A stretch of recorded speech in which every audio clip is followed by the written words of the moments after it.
सांगतियान अभी भी टियामो का मतलब गलत ही समझ रही होती है। जब भी वेनबिंग उसे नाराज करता है वो उसे टियामो बोल देती है और वेनबिंग बस मुस्कुराता रह जाता है। एक दिन पढ़ते पढ़ते सांगतियान सो जाती है और वेनबिंग चुपचाप धूप को ब्लॉक कर लेता है ताकि उसकी नींद डिस्टर्ब ना हो। टीम वेनबिंग के अंकल के स्टूडियो में पढ़ाई कर रही होती है। वहीं सांगतियान को एक काली अम्ब्रेला दिखती है और उसे रियलाइज होता है कि जिस दिन वो अपनी जिंदगी के सबसे लो पॉइंट पर थी उस वक्त उसके साथ जो इंसान खड़ा था वो वेनबिंग ही था। रियल फेट धीरे धीरे फांग शाओरुओ के साथ बनता दिखता है, लव कोच से लव पार्टनर तक। एक ज्वेलरी शॉप में सांगतियान इमेजिन करती है कि वेनबिंग उसे नेकलेस पहना रहा है और तभी वेनबिंग सच में उसके पीछे खड़ा होता है। वो मजाक में कहता है कि उसे अपनी पसंद की लड़की के लिए गिफ्ट लेना चाहिए और सांगतियान से एडवाइस मांगता है। सांगतियान बिना जवाब दिए वहां से चली जाती है और वेनबिंग उस नेकलेस को चुपचाप देखता रह जाता है। ओरिजिनली सांगजियान का पार्ट टाइम था लेकिन वो सांगतियान को भेज देता है।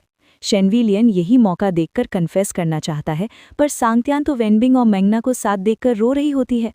वेनबिंग भी बिल्कुल खुश नहीं होता जब वो सांगतियान को शेनवी-लियन के साथ देखता है, तो वो भी कैट कॉस्ट्यूम पहन लेता है और सांगतियान को फेरिस व्हील राइड पर ले जाता है बिना बताए कि वो खुद वेनबिंग है। पीछे से शेनवी-लियन चिल्लाता रह जाता है, सांगतियान तुम गलत बिल्ली के पीछे चली गई। पर सच ये है कि वेनबिंग ही हमेशा उसकी असली किटी था। फेरिस व्हील की ग्लास पर वेनबिंग टियामो के साथ एक पिग बना देता है। सांगतियान उसके बाद वेनबिंग लिख देती है जो मिलकर बनता है आई लव यू वेनबिंग। वेनबिंग भी सांगतियान लिखता है। पीछे वाली कार्ट में शेनवी-लियन सब समझ जाता है, सांगतियान जिससे प्यार करती है वो वेनबिंग है। राइड के बाद वेनबिंग सांगतियान को यूनिकॉर्न नेकलेस गिफ्ट करता है, वही जो वो चाहती थी। सांगतियान बोलती है यूनिकॉर्न करेज और नोबिलिटी रिप्रेजेंट करता है। वेनबिंग उसे बीच में रोककर पूछता है तुम्हें पता है टियामो का मतलब क्या होता है? सांगतियान कहती है पिग। वेनबिंग फाइनली क्लियर करता है टियामो का मतलब होता है आई लाइक यू।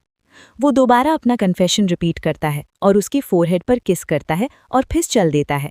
सांगतियान कंफ्यूज्ड हो जाती है, एक्सेप्ट करे या नहीं। तभी एक बाइक ऑलमोस्ट सांगतियान को हिट कर देती है। वेनबिंग उसका हाथ पकड़कर अपनी पॉकेट में डाल लेता है और कहता है तुम जो भी जवाब दोगी मैं एक्सेप्ट कर लूंगा, बस मेरे सामने नॉर्मल रहो। सांगतियान का जवाब क्या? वो उसे अपनी बहन सांग्या से इंट्रोड्यूस करती है जो एक्चुअली वो खुद है। वेनबिंग कुछ नहीं कह पाता। Second couple, broken heart to love. Cat costume में चौथा इंसान सांगजान होता है। वो रोती हुई मेंगना को कंफर्ट करता है। मेंगना गलती से सोच लेती है कि कॉस्ट्यूम के अंदर वेनबिंग है और उस कैट को किस कर देती है, अपना फर्स्ट किस बोलकर। जब उसे पता चलता है कि वो सांगजान है वो गुस्सा करती है।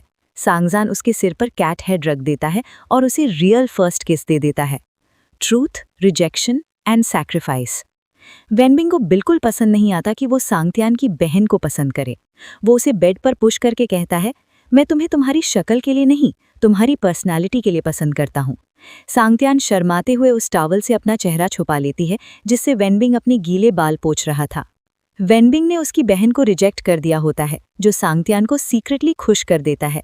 अगले दिन आइस रिंग क्लीन करते वक्त सांगतियान सच बताना चाहती है पर वेनबिंग उसे बीच में ही किस कर लेता है और कहता है तुम मुझे काफ़ी टाइम से पसंद करती हो ना। इसी वक्त वेनबिंग की मॉम आ जाती हैं। वो प्रिटेंड करती हैं कि कुछ नहीं देखा लेकिन बाद में सांगतियान को कन्फ्रंट करती हैं।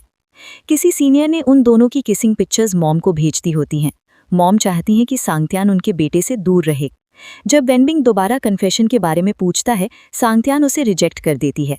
मॉम को पता चल जाता है कि सांगतियान लड़की है और उन्हें लगता है कि वो उनके बेटे को यूज़ कर रही है। वो सांगतियान को डॉम छोड़ने का ऑर्डर देती हैं। वेनबिंग को दूर रखने के लिए सांगतियान खुद उसे और ज़्यादा हर्ट करती है। वो कहती है कि वेनबिंग सिर्फ उसे अपनी फेस ब्लाइंडनेस की मेडिसिन की तरह यूज़ कर रहा है। वेनबिंग प्रूफ में उसके बनाए सारे स्केचेस दिखाता है पर सांगतियान कोल्ड रहती है। वो नेकलेस वापस कर देती है और उसकी ड्राइंग फाड़ देती है। उस रात वेनबिंग कुछ नहीं खाता पीता, बस उस ड्राइंग के टुकड़े जोड़ता रहता है। अगले दिन मॉम वेनबिंग को यूनिवर्सिटी छुड़वाने वाली होती हैं। सांगतियान उनके पास जाकर भीख मांगती है और सच बताती है कि वेनबिंग की प्रोसोपोग्नासिया धीरे धीरे ठीक हो रही है। मॉम एक शर्त पर मान जाती हैं, सांगतियान को दुनिया के सामने डिक्लेयर करना होगा कि उसकी गर्लफ्रेंड है।